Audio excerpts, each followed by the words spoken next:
I'm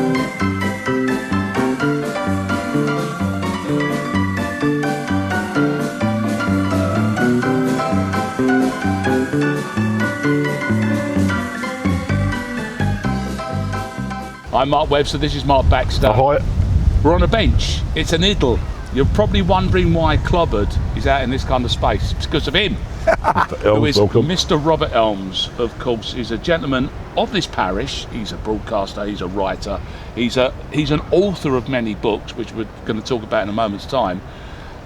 But relatively new to this space, Robert. 3.5 years. This is one of the residence gardens at the Barbican estate. I grew up on the Watling estate, which was a bit different to it. So not quite full circle. Not quite full circle, but I quite like communal living. And we live in a flat. I live now on the 37th. No, I don't. I live on the 34th floor. I'm going to someone else's flat for once. I live on the 34th floor of one of the towers in the Barbican, and it sort of feels like I've made it because I can see St Paul's and the river out my window. It's a lovely view, that. So it's amazing. So all of London, which you've known and loved for many, many years, and so much of which is why we're here to talk to you today, because in this book, which is now about 20 years old. 20 years old. A wonderful read. 20 years old this year. Blimey. It's called The Way We Walk. That seems ridiculous, but here we are. Marvellous.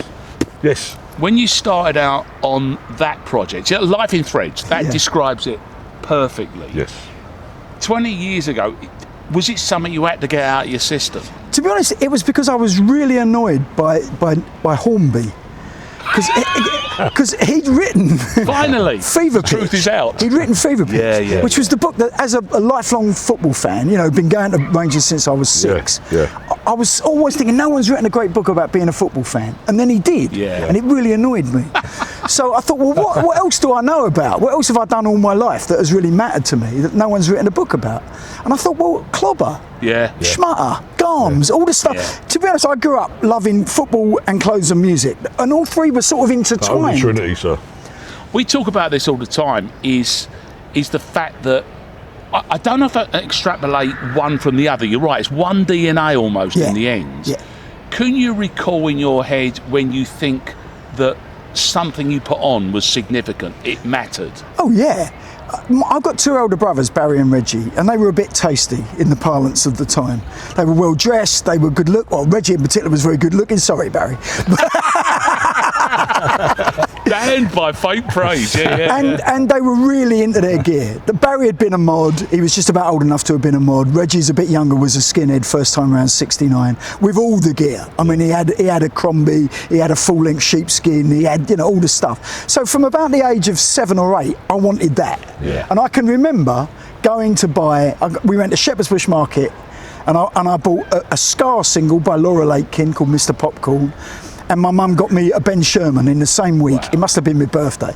And that was it. That was like I was on the path. I mean, not least of which is that's a record, a shirt, and the shadow of your football ground. Oh yeah, it's the Holy Trinity. I would have been there on a Saturday, because every Saturday we went to my nan's, and she lived about 300 yards from Loftus Road, and after we would go to football. So we'd go to my nan's, we'd go to football, and it must have been away, because when they were away we'd go to Shepherd's Bush Market.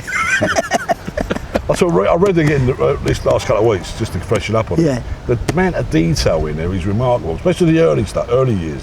Your recall was just really impressive. I've always said I can only remember 2 things, which is song lyrics and clothing. And I say that what I wore is my way of going back to where I was. So if I think of an event, I can remember what I was wearing first of all. Really evocative.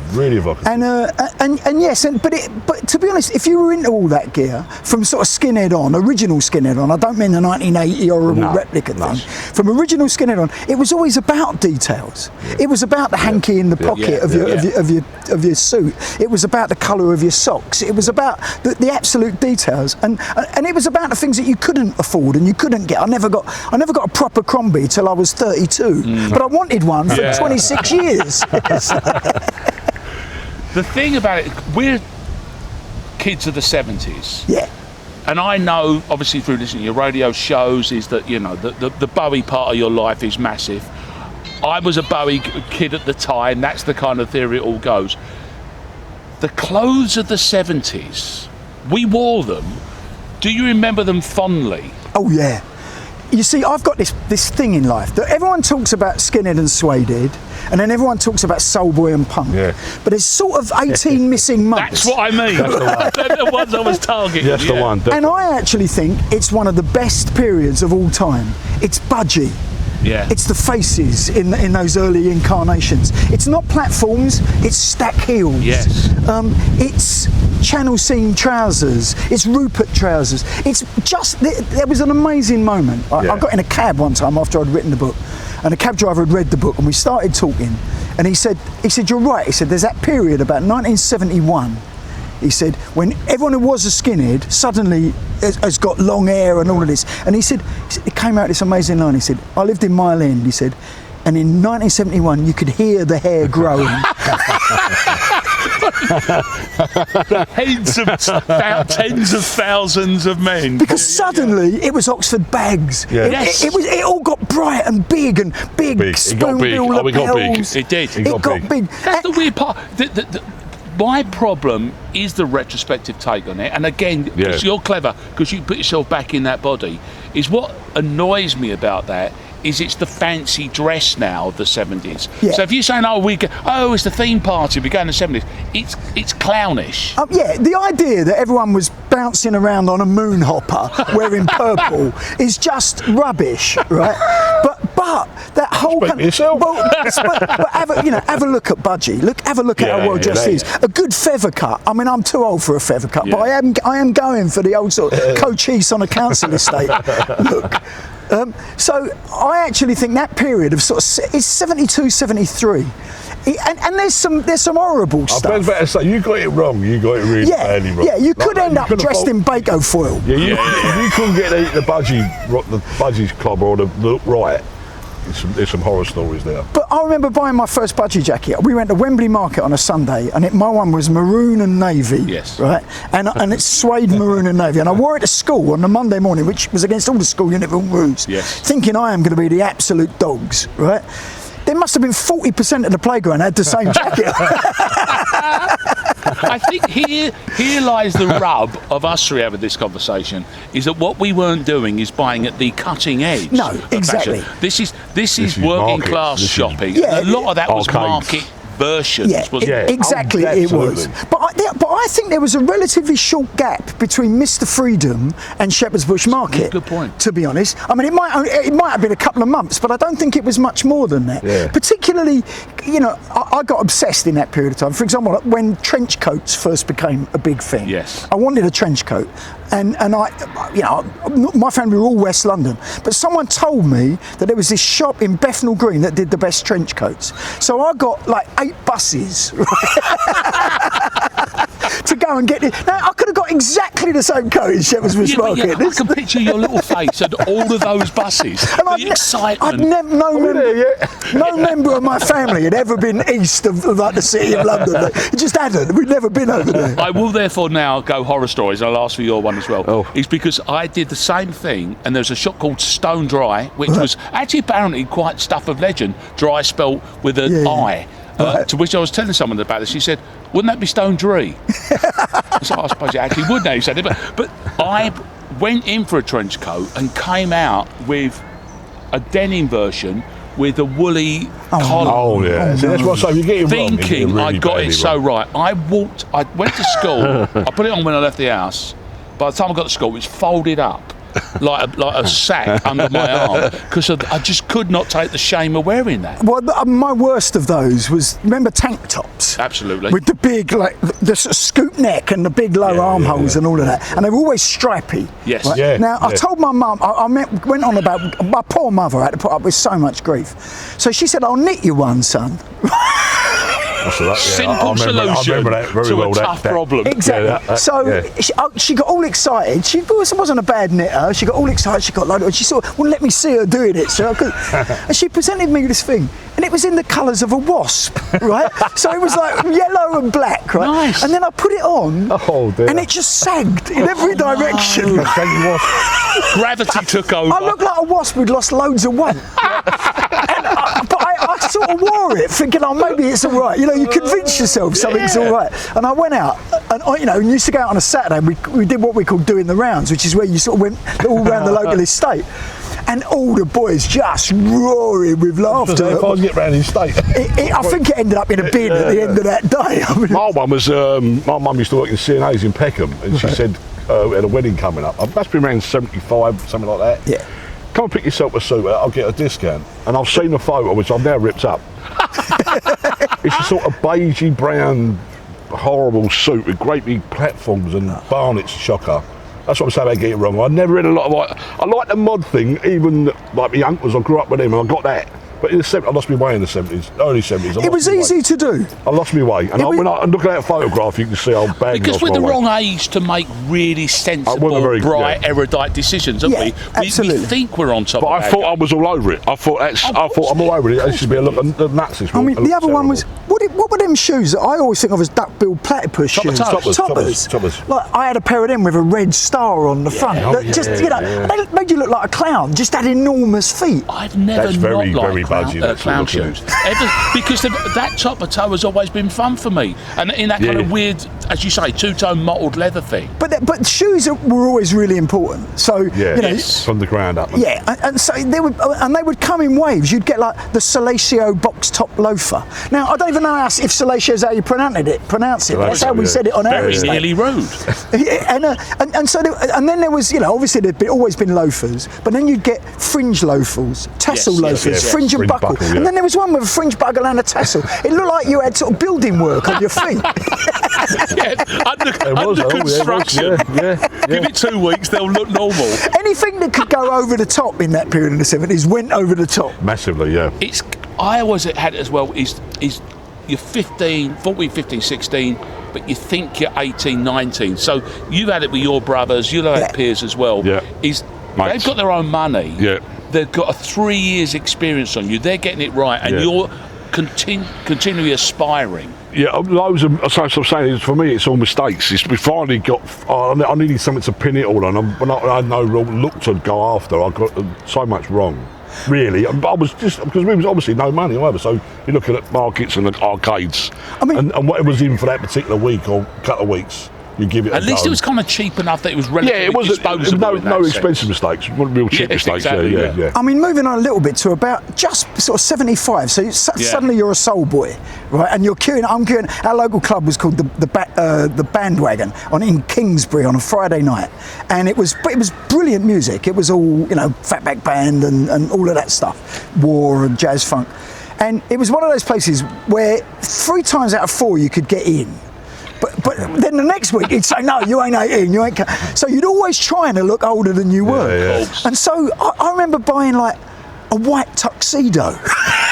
That was your answer to the problem. Well, I thought I'm going to look like Roger Moore. I'm going to look really sophisticated. And there was also that sort of. There was a kind of 40s, 50s thing going on in that period of time. Do you know what I mean? No, but obviously this white tuxedo was far too big for me. So you're trying to walk in a club and the sleeves are down here somewhere. And no, you ain't getting in. Get out of it. The exciting news is, Robert, that we'll get to talk to you again in a few weeks because of your new book. Because we can touch a lot on that kind of the West End clubbing experience with you. But the dressing up box. I love, and we can deal with that. But I love that crossover is the one that we've all experienced because that's a big move. Because as we've just discussed, we've gone from trousers that wide at the bottom, shoes are like this, collars down to here. Now we're being and by the way, long hair. Now we're being told army haircuts, short collars, narrow trousers. That was a big old crossover, wasn't it? It was a massive one, and I don't know. You're South Londoners, so you might not have known Lawrence Corner. I know. Lawrence Corner was a really famous army surplus store by Euston Station. It was brilliant. And I was in the 6th form by now, so what are you then, 17? I think I was in the lower 6th, and I did geography A-level, and we went off on a geography field trip to the Brecon Beacons, right? Do you know, I mean, I'd never left London in my entire life, right? And so there was a girl going on the trip who I rather fancied, so they said, you got to bring sensible wear and all. I thought, fuck that, I'm going to Bryan Ferry. White tuxedo. It's what the Brecon Beacons were crying out for. So I went to Lawrence Corner and I bought the whole GI bit, right? Forage cap, tie tucked in, pair of like jungle greens, all of that sort of stuff. Wow. Of course, I get to the, they were right. I should have worn sensible clothing. It poured with rain. I just look like this drowned rat with a tie on. He's fighting the war of the Japanese front. He was in that particular The monsoon season. Exactly, that's right. Ferry was massively Do you important. know, Ferry, for me, everyone talks about Bowie and rightly so. Sure. In terms of schmutter, Ferry was more important. I have no doubt about that whatsoever. good point. The GI look, the gaucho look, the spiv look. I mean, I'm not going to look good with a pencil moustache. I'm a ginger 17-year-old. But that look, the cat sleeve T-shirts that he wore, Yes. on the front of the first solo album and all of that. I mean, that look was really important in the sort of punk soul going into punk period. Totally. Yeah. Did you, first big foray? Mine was the King's Road. Was yours the King's Road? First big attempt to get this look? I mean, again, like you said earlier about going somewhere, no idea what was going on, where to get there, but you had to make that journey. Yeah, I mean, I'm wandering up and down I was always trying to search for something. That's what, when I found the mod thing for me, I got into that mod thing around 16, 17. It made sense, and I then knew what to buy. Before that, I was just bits and pieces and making a look up. But yeah, King's Road, obviously the wrong end of it, the World's End. The World's End was always where I found bits and pieces that I gradually could save up for. Kensington Market to a point. He found mod as a home pretty early. As a thing, somewhere to land. Yeah. I know, again, through experience, through knowing you, that you've been a bit more experimental over that period of time. I've been everything. I've been everything. You've done a lot. I've been everything. I mean, my lineage does go skinhead, suede, sort of not quite glam, that sort of Rod Stewart and the Faces version of glam, budgie, feather cut, all of that sort of stuff. Soul boy, punk, and the change from soul boy to punk was really, really dramatic and really painful. Yeah. Because I'd invested not just financially, but I'd invested an awful lot in a wedge haircut. Yes. In all of that stuff. I could just about dance all right. I'd go to Crackers on a Friday afternoon. Yeah. I was into all of that sort of stuff. And then I can honestly remember it extraordinary. There was a kid from my school called Stephen Marshall. We were in the same year at junior school, and he's walking through the estate. And he'd been a soul boy like me and like everybody else. And suddenly he's shaved off his eyebrows, he's got his hair all in spikes, and he's got like a skirt on or something. And he's walking up the Watling. It's a long way that. And I said to him, Steve, what the bleat hell's happened? And he went, well, you're so behind the times. He said, there's this new band called the Sex Pistols. He said, and they're terrible, but they're brilliant. And he'd seen one of their really early gigs and had gone full in straight away.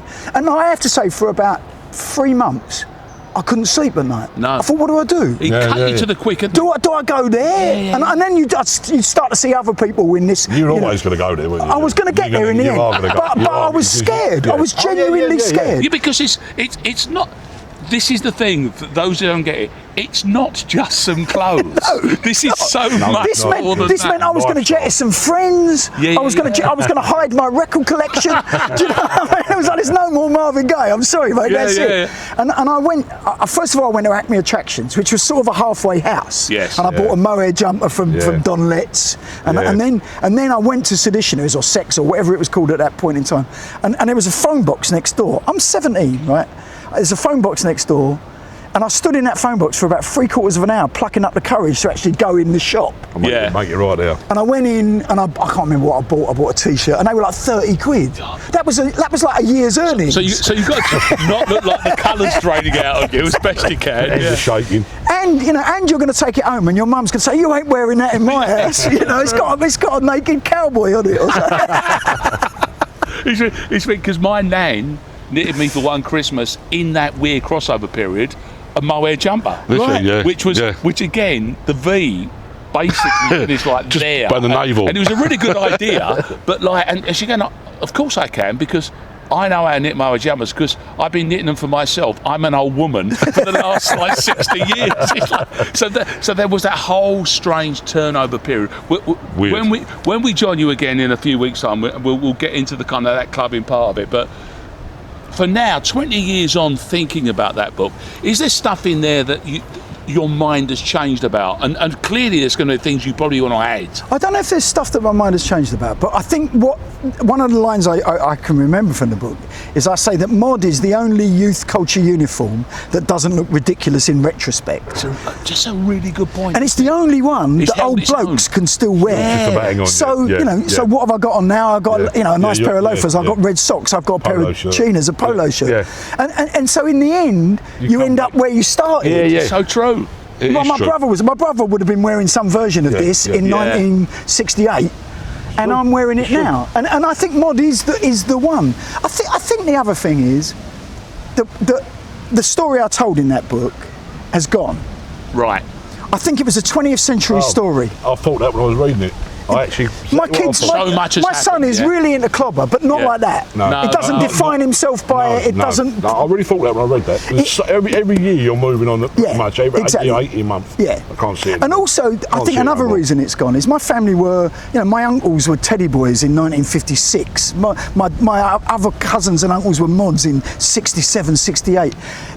It was a working class story. It was an Yeah. inner London Yeah. or inner city working class story. Yes. Yeah. And I'm not saying that we don't have inner city working class kids anymore. We do, but they don't have the.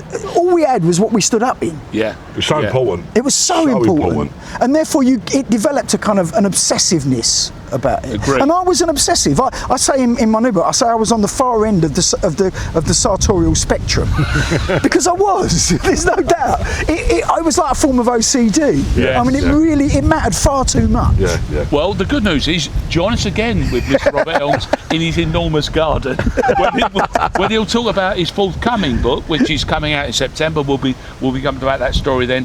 And I just love the idea that we've been sitting here for 20 minutes, been on this incredible journey, and all agree that we just go back to where we all started in the first place.